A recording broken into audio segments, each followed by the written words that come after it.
I want to thank Chairman Coates for calling this hearing, and also for his insightful remarks and for the remarks that we've heard so far from Representative Maloney. From the early days of our republic, we have had an ongoing debate about the role to be played by the federal government within the credit market. The provision of credit to the states and its assumption by the newly formed federal government was a topic of great debate and discussion during the drafting of the Constitution in 1787 and during the early Congresses formed pursuant to that document. Provision of credit by the federal government has a somewhat more recent history. As Mr. Elliott, who's one of our witnesses today, noted in his book, Uncle Sam in Pinstripes, the provision of federal credit began in the way we're discussing today in the early part of the 20th century. It began with farm programs under President Theodore Roosevelt. These programs have ballooned over the past century. Today we frequently hear about $18 trillion in total outstanding public debt. It's far less common to hear about the $3 trillion in federal government loan exposure that journalist Michael Grunwald identified earlier this year.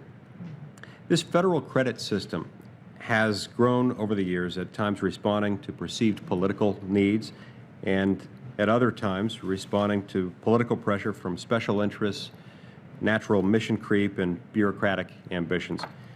This has left us with a system that no one would design. We have a housing finance system that leans almost entirely on federal backstops in the FHA and VA. We have a student loan program administered almost entirely by the federal government, a program that notably took considerable write-downs over recent weeks. We have the Export-Import Bank that was founded before exporters could easily fly across the ocean to visit customers, and now exists largely to facilitate deals between large corporations and large banks while leaving the taxpayer on the hook. From TARP to farm programs, the federal credit system is hard to think of as a system at all, except for one feature.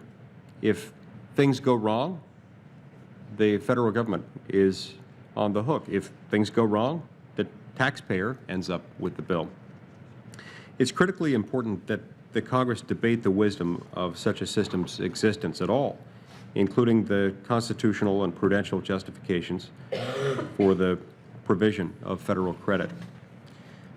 Today, we look to start that debate by discussing something much simpler than this larger discussion.